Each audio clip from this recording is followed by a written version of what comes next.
Étant entendu que Dieu existe, nous le croyons et nous le savons, reste à savoir maintenant ce qu'est Dieu.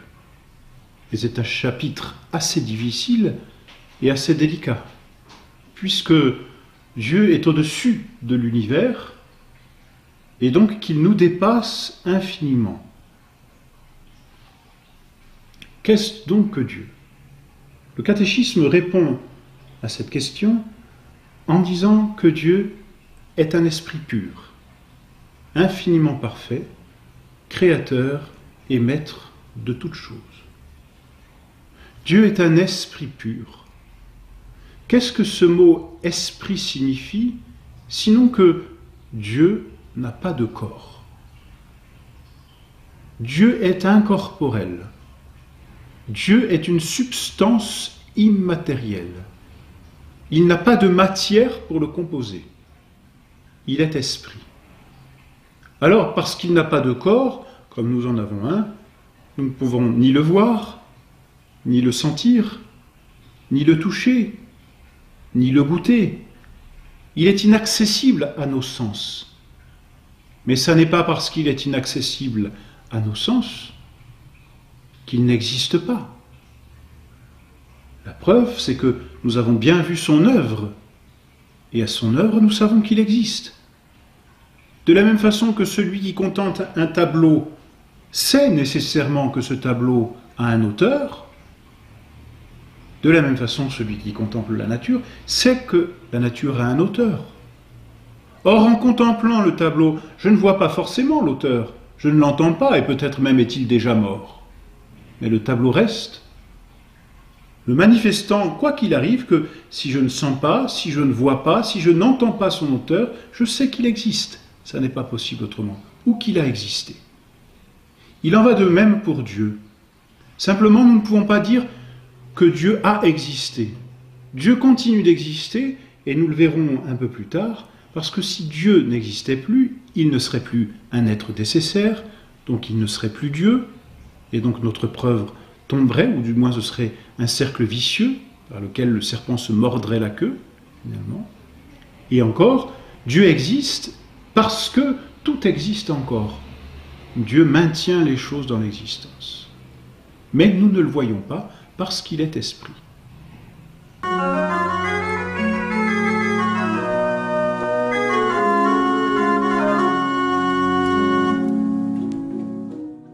C'est justement d'ailleurs parce qu'il est esprit que Dieu n'est pas mortel. Ce qui fait de nous que nous sommes mortels, c'est que nous avons un corps, et que ce corps composé retourne vers une certaine décomposition, ce que nous appelons la mort. Tout ce qui est matériel a une tendance à se décomposer. Et cette décomposition est toujours une décadence. Mais Dieu est maître de toutes choses. Il n'y a pas de décadence en Dieu, donc il n'y a pas de corps en Dieu. Il n'y a pas de matière en Dieu. C'est une plus grande perfection que d'être sans matière, plutôt que d'être avec matière. Dieu est plus parfait que nous, parce qu'il n'a pas de matière. Et nous, nous sommes des êtres imparfaits en raison même de notre propre corps. Cependant, ça n'est pas parce que Dieu n'a pas de corps qu'il n'existe pas. Nous n'avons jamais vu d'intelligence. Nous n'avons jamais vu de volonté. Qui a déjà vu une volonté? Qui peut dire même qu'il a vu la vie? Non. On ne voit pas ces réalités. Elles sont immatérielles, mais nous le savons, elles existent. Se parler entre nous, et même se comprendre, c'est bien là une preuve d'intelligence. Et pourtant, où est-elle cette intelligence? Le médecin, en ouvrant un crâne, a-t-il vu une intelligence?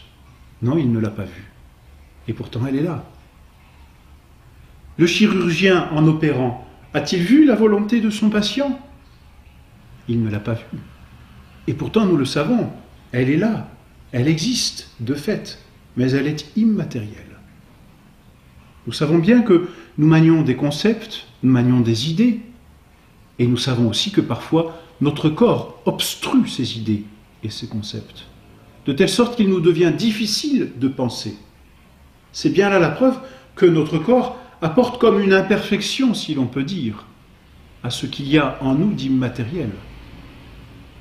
Mais Dieu est un esprit pur parce qu'il est parfait, parce qu'il est au-dessus de tout, parce qu'il est maître et créateur de toutes les choses. Alors il n'a pas de corps, et c'est sa perfection. Mieux encore, non seulement il n'a pas de corps, mais il est à lui-même sa propre existence. Et c'est ce que nous disions la dernière fois. Il est à lui-même sa propre nécessité d'exister. Il est l'existence. Du reste, Dieu lui-même est apparu à Moïse et lui a dit, lorsque Moïse lui a dit « Mais si l'on me demande votre nom, qui dirais-je que vous êtes ?» Et Dieu lui a répondu « Je suis celui qui suis. » Phrase mystérieuse par laquelle Dieu dit qu'il est à lui-même sa propre existence, autrement dit, sa raison d'exister.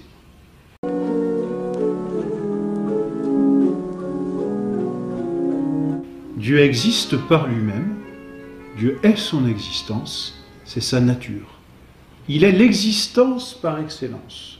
Non pas une existence ou un substrat dans lequel tout existerait, ce serait une forme de panthéisme, comme si nous existions tous en Dieu et que nous étions une parcelle de Dieu. Ce serait une forme de panthéisme, et du reste, nous n'avons pas conscience d'être cette parcelle de Dieu. Et puis Dieu serait imparfait si nous étions Dieu et des émanations de Dieu. Ce serait une imperfection de Dieu, ce serait dire que Dieu est lié nécessairement à sa créature, et donc qu'il n'a pas en lui-même toute sa nécessité. Il lui manquerait quelque chose, et ce serait une imperfection.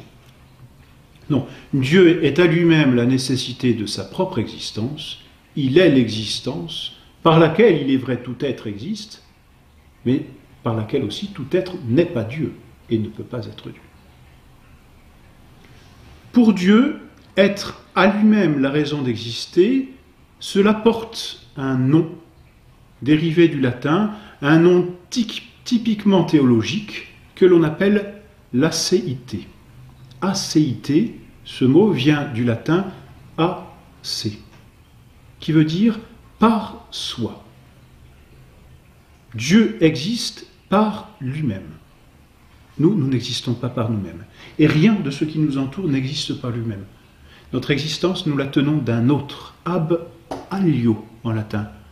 Nous venons de quelqu'un d'autre. Nous tirons notre existence de quelqu'un d'autre. Nous avons été et nous sommes dépendants pour exister. Nous ne sommes pas les maîtres de notre propre existence. Notre existence, que nous voulions que nous ne voulions pas, c'est la même chose du reste, notre existence est dépendante d'un autre. Ab alio. Mais Dieu, parce qu'il est le premier et la cause nécessaire de lui-même, tient son existence de lui-même. Il existe AC, c'est-à-dire par lui-même.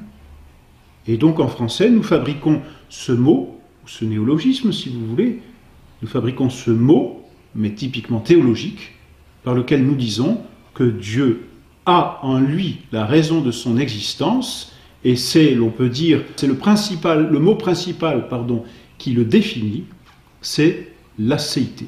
Dieu existe par lui-même, et sa nature, c'est d'exister, et ainsi de donner l'existence.